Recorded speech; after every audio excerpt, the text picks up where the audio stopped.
Hi, welcome to part 2 of me talking about my recent library reads. So I've done one of these before so far, and I just realized today that back then I probably should have said the dates that I read the books from. So I wrote it down for this video, so the books I'm talking about in this video I borrowed from the library recently and read from April 5th to April 30th. Two of these books I actually borrowed along with the books in my last recent library reads video, but had them renewed because I hadn't finished or started reading them yet. So knowing that, you can have a better idea of when I read these books. So let's get started. The first book is Mr. Popper's Penguins by Richard and Florence Atwater. So I wanted to read this book because I just heard of it. I mean, it's a pretty popular story, and it's about penguins. Penguins are my favorite animal, and it's not very long, so I figured with that, plus it being a children's story, it wouldn't take me very long to read, and since the library had it, I decided I wanted to read it. I thought it wouldn't take very long, and yeah, it didn't.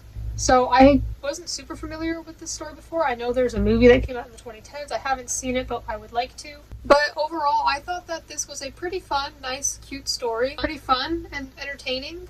I liked all the penguins. I liked the way it was written.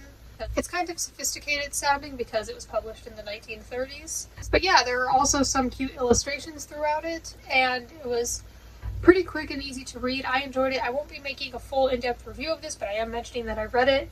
I give it 4 stars. I mean, sometimes it's hard to decide if I want to give a book 4 or 5 stars. Sometimes it's easier to know if I want to do lower, though I usually don't do lower. I have nothing against it, just I usually don't feel that way about books.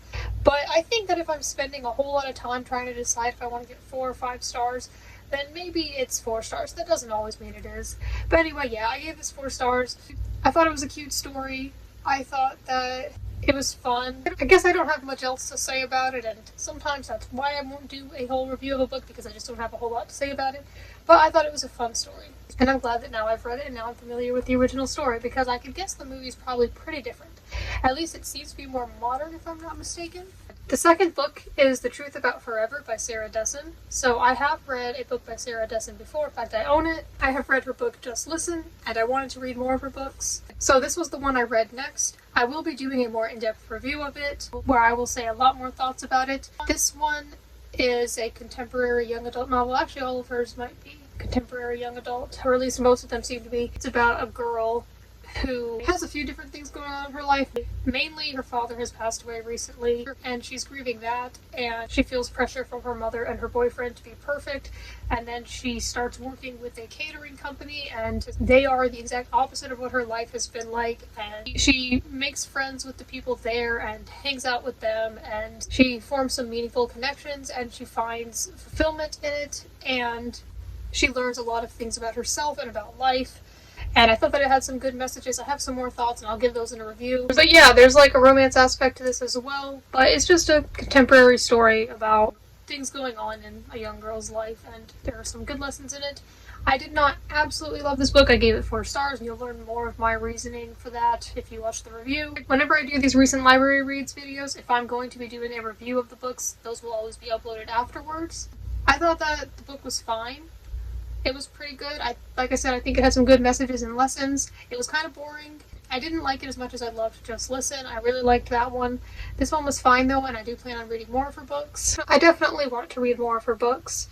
And this one was ultimately not bad, in my opinion. The third and final book I'm talking about in this video is A Kind of Spark by Elle McNichol. This book I will also be releasing a more in-depth review of, and this is, I think, of all these 3 books, the best one. This is the only one I've given 5 stars to. And this is about an 11-year-old Scottish girl who is autistic, and she learns about the witch trials that happened in her town years ago, and she's really affected by it, and she really cares about what happened to those women, especially because she feels that maybe they were just different like her and they were misunderstood and therefore treated badly.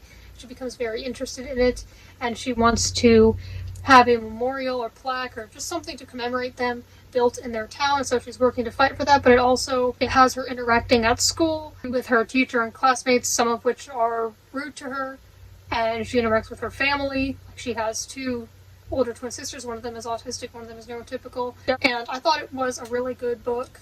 I would definitely like to read more from this author, and I think that it was good autism representation and described things well, and it also challenged and corrected some misconceptions. And so I thought this was really good. So those are some of my recent library reads. Let me know if you've ever read any of these books or any books by these authors or seen the movie Mr. Popper's Penguins. I don't know if there's just the one adaptation of it. There could be multiple since it's a pretty old story. But I like reading old stories and seeing just how and why they are still so popular today. So I thought about if I wanted to do like a week in books type of video. I don't know if he created this, but I got that idea from the channel Books with Sam, who's one of my favorite booktubers at the moment. I think his channel's pretty good. It's also a smaller one, so you may not have heard of it, so I recommend checking it out. His videos aren't exactly the same as mine. They're more loose and kind of just talking about a few different things in a video, but he basically will do like weekly videos just talking about what he's read and things like that. I thought about making a video like that. I decided at the moment I ultimately will not do that.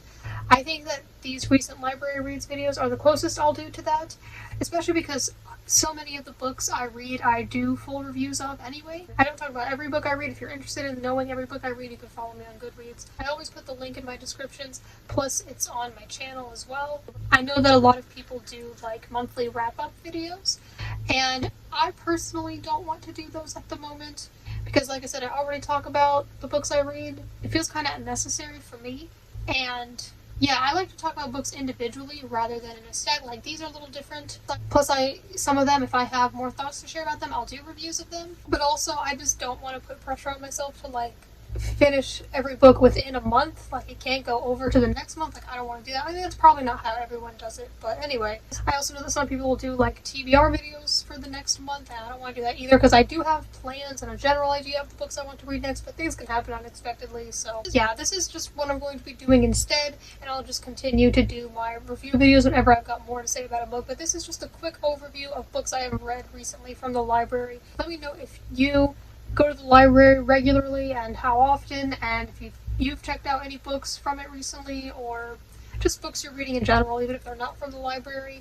And I use the Libby app as well. I did use Hoopla, but at the end of March, my county discontinued their services with them, and I've heard that a lot of other counties have been doing that as well because it's just not affordable for them anymore. So I just use like the library, getting physical books from them, and the Libby app.